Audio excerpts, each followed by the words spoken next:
കേരളത്തിൽ അങ്ങോളം ഇങ്ങോളം ശിഷ്യസമ്പത്തുള്ളൊരു അധ്യാപകൻ, അതിലുപരി കേരളത്തിൽ എല്ലാവരും തിരിച്ചറിയുന്ന ഒരു ശബ്ദത്തിൻ്റെ ഉടമ പ്രൊഫസർ അലിയാർ സാറിനെ ഞാൻ ഈ വേദിയിലേക്ക് ക്ഷണിക്കുന്നു. വളരെ വ്യക്തിപരമായ അടുപ്പമുള്ള ആളാണ് അലിയാർ സാർ. അദ്ദേഹത്തെ ഞാൻ ആദരപൂർവ്വം ക്ഷണിക്കുന്നു വേദിയിലേക്ക്.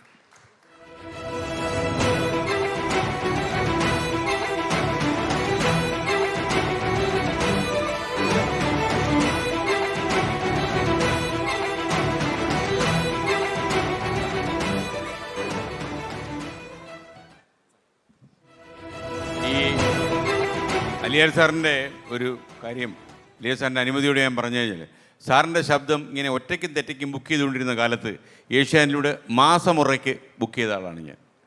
നോട്ട് ദ പോയിന്റ്, മാസമുറ. സാർ ഞെട്ടി. എല്ലാവർക്കും എൻ്റെ വിനീതമായ നമസ്കാരം.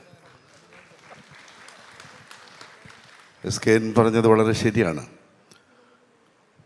ഞാൻ ചെറിയ തോതിലൊക്കെ ഡബ്ബിങ് ആരംഭിച്ച് അങ്ങനെയൊക്കെ നിന്ന കാലഘട്ടത്തിലാണ് എല്ലാ ദിവസവുമുള്ള പ്രോഗ്രാം അനൗൺസ് ചെയ്യാമോ എന്ന് ചോദിച്ചുകൊണ്ട് എനിക്കൊരു അസൈൻമെൻറ്റുമായിട്ട് വന്നത്.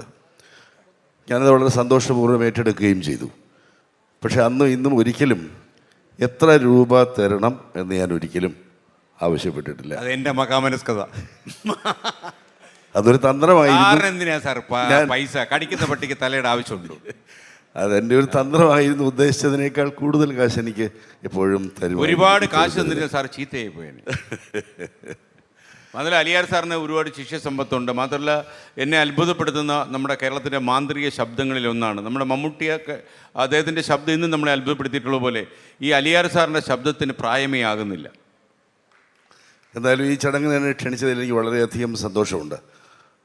ഈ പറഞ്ഞതുപോലെ 70കളുടെ ആദ്യം മുതൽ കാസർഗോഡ് മുതൽ തിരുവനന്തപുരം വരെയുള്ള നിരവധി കോളേജുകളിൽ അധ്യാപകനായിരുന്നതിൻ്റെ ഒരു അനുഭവ സമ്പത്ത് എനിക്കുണ്ട്.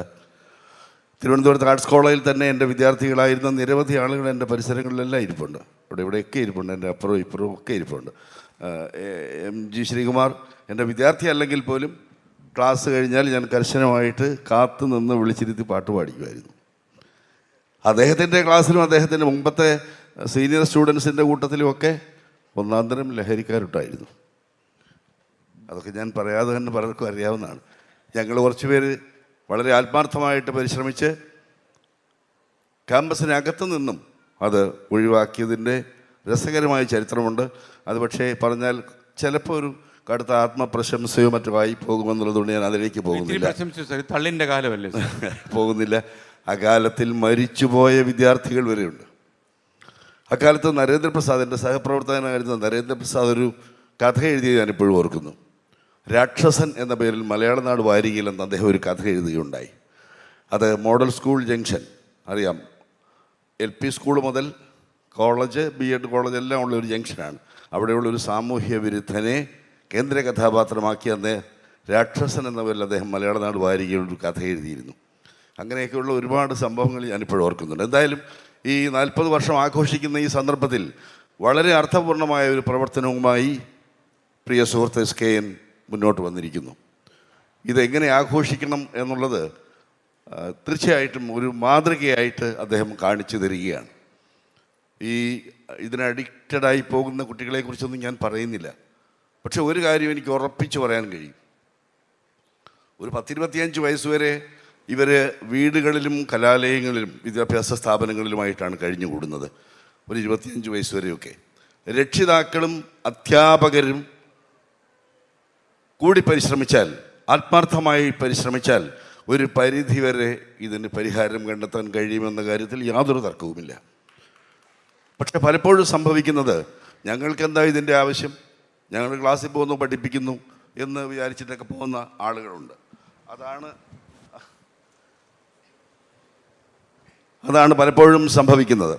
പക്ഷേ അതിനുശേഷം ഇപ്പം നമ്മുടെ നാട്ടിൽ നടക്കുന്നതൊക്കെ വളരെ രസകരമായ സംഭവങ്ങളാണ്. രാഷ്ട്രീയക്കാർ പരസ്പരം കുറ്റപ്പെടുത്തുന്നു, വിദ്യാർത്ഥി സംഘടനകൾ കുറ്റപ്പെടുത്തുന്നു. ഇതല്ല ആവശ്യമായിട്ടുള്ളത്. നമ്മുടെ രാഷ്ട്രീയ പ്രവർത്തകരും രാഷ്ട്രീയ പ്രസ്ഥാനങ്ങളും വിദ്യാർത്ഥി സംഘടനകളും സാമൂഹ്യ സാംസ്കാരിക രംഗത്ത് പ്രവർത്തിക്കുന്നവരുമെല്ലാം ഒത്തുചേർന്ന് പ്രവർത്തിച്ചാൽ, അല്ലെങ്കിൽ ഇതുപോലെയുള്ള പ്രവർത്തനങ്ങൾക്ക് വേണ്ട പിന്തുണ നൽകിയാൽ നിശ്ചയമായും കേരളത്തിൽ ഗംഭീരമായ മാറ്റം കൊണ്ടുവരാൻ കഴിയുമെന്ന കാര്യത്തിൽ യാതൊരു തർക്കവുമില്ല. അത്തരം ഒരു മാറ്റത്തിന് പ്രേരക ശക്തിയായി, ചാലക ശക്തിയായി SKൻ്റെ ഈ യാത്ര മാറട്ടെ എന്ന് മാത്രം ആശംസിക്കുന്നു. എല്ലാ മംഗളങ്ങൾ നേരുന്നു. നന്ദി, നമസ്കാരം. Thank you Aliyar sir. Thanks a lot.